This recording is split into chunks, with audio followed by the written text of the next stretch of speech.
Viral টাইরাল নিয়ে এত বেশি ভাবি না কখনো। হ্যাঁ, আজকে সবাই আমাকে মেহেরিন ভাবি বলছিল আসার সময়। বাইফার জন্য সুন্দর করে সেজে এসেছি এবং পাশাপাশি অ্যাওয়ার্ডটা পেয়েছি, তো ভালো লাগছে। দারুণ একটা আয়োজনও হচ্ছে। তো রেগুলার তো কাজ নিয়ে এত ব্যস্ত থাকি, যাদের সাথে রেগুলার কাজ হয় তাদের সাথে আসলে ভাবে একসাথে দেখার সুযোগটা হয়ে ওঠে না। তো সবাইকে একসাথে দেখতে পাচ্ছি, সেটাও ভালো লাগছে এবং সবাই খুব দারুণ ভাবে সেজে এসেছে, সবাইকে দেখেও খুব ভালো লাগছে। হ্যাঁ, এবং আমি তৃতীয়বারের মতো পেলাম এবার, তৃতীয়বারের মতো। আচ্ছা, এবার আমি পেয়েছি প্রেস পপুলার ক্যাটাগরিতে, এটা আমাদেরই গল্প, যেটার জন্য অলরেডি আমি মেইল প্রথম আলো পুরস্কার পেয়েছি এবং এটা আমাদের গল্পের জন্য সেকেন্ড অ্যাওয়ার্ড।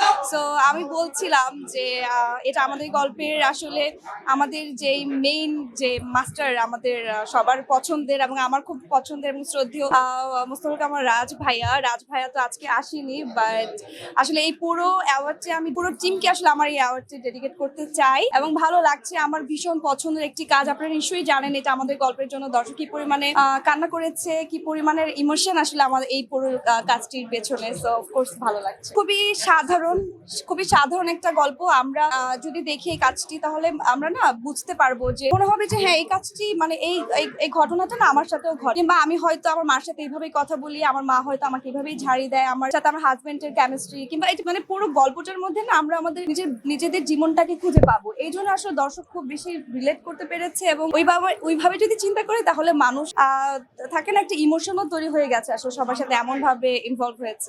ভাইরাল টাইরাল নিয়ে এত বেশি ভাবি না কখনোই, কাজ করেছি মনোযোগ দিয়ে, কাজ দ্বারাই মানুষ আমাকে মনে রাখুক, এটাই আমি চাই। অফকোর্স ভালো লাগছে যে কাজের মাধ্যমে স্বীকৃতি পেলাম, অ্যাওয়ার্ড পেয়েছি, এটা ভালো লাগা আসলে অন্য জায়গায়। এবং একজন শিল্পী হিসাবে ভাইরাল থেকে বড় কথা হচ্ছে কাজ দ্বারা মানুষের সম্মান যাতে পাই। সম্মানটা অনেক ইম্পর্টেন্ট ভাই। কাজ তো শুধু মানে কাজ করে যাব তারপর একটা সময় হারিয়ে যাবো, এটা চাই না। সম্মান নিয়ে বেঁচে থাকতে চাই। হ্যাঁ, আজকে সবাই আমাকে মেহেরিন ভাবি বলছিল আসার সময়। মানে এখন যেটা হয়েছে, আমার প্রতি এক ধরনের এক্সপেকটেশন তৈরি হয়ে গেছে যে আরো যাতে ভালো কিছু করি। তো এটাও আমার জন্য আসলে একটা চ্যালেঞ্জ যে ভালো করার। বাট হ্যাঁ, আমি চেষ্টা করবো যাতে দর্শক আমাকে নতুন নতুন চরিত্রে দেখতে পায়। আর আমি চেষ্টা করি আসলে, কিছুদিন আগে পাগলের একটা চরিত্র নিয়ে বেশ আলোচনা হয়েছে। রিসেন্ট আমার আরেকটি কাজ এসেছে যেখানে আমি খুবই কুৎসিত দেখতে একটা মেয়ে ছিলাম, ওটারও অনেক প্রশংসা পেয়েছি। বাট আমি চেষ্টা করছি আমার জায়গা থেকে। বাট মেহেরিন আসলে মেহেরিনই, যেটা আসলে আমার মনে হয় না, কিছু ক্যারেক্টার আছে যেটাকে আসলে আমি কখনো না বিট করতে চাই না। ওই ক্যারেক্টারটা ওরকমই থাকুক এবং ওই ভালোবাসাটা চাই যে সবসময় যাতে এভাবেই থাকে। মেহেরিনের ভালোবাসাটা যাতে দর্শকের মাঝে এভাবেই থাকে। সবার জায়গা থেকে এত দারুণ অভিনয় করেছে। যেমন যদি মিঠু আপার কথা বলি, দারুণ অভিনেত্রী। তারপর আমার সাথে যে কোয়ার্টিস গুলো ছিল, বাসা ভাইয়া, সাজেদ ভাইয়া, সুনেরা, এভরিওয়ান আসলে সবার জায়গা থেকে বেস্টটা দিয়েছে বলেই আসলে টিম ওয়ার্কটা এত ভালো হয়েছে। টিমটা খুবই মানে থাকে না, অ্যাক্টিভ টিম ছিল এবং রাজ ভাই এত সুন্দরভাবে সবকিছু অর্গানাইজ করেছে। অলরেডি আমি এটা অনেক বলেছি। এই তো সবাই আমার খুব পছন্দ। আমার এখনো বুঝলাম হলো আর কি, আমরা যখন এই সিনটা করছিলাম সেটা এরকম একটা থাকে না, ভারী হয়েছিল পুরো সেটটা।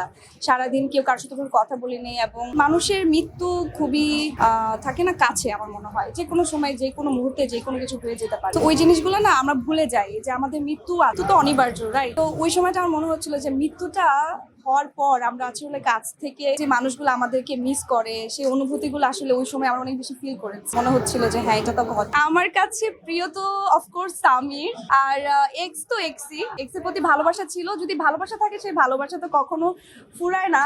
তো ফাহাদের প্রতি এক ধরনের ভালোবাসা সারা জীবনই থেকে যাবে।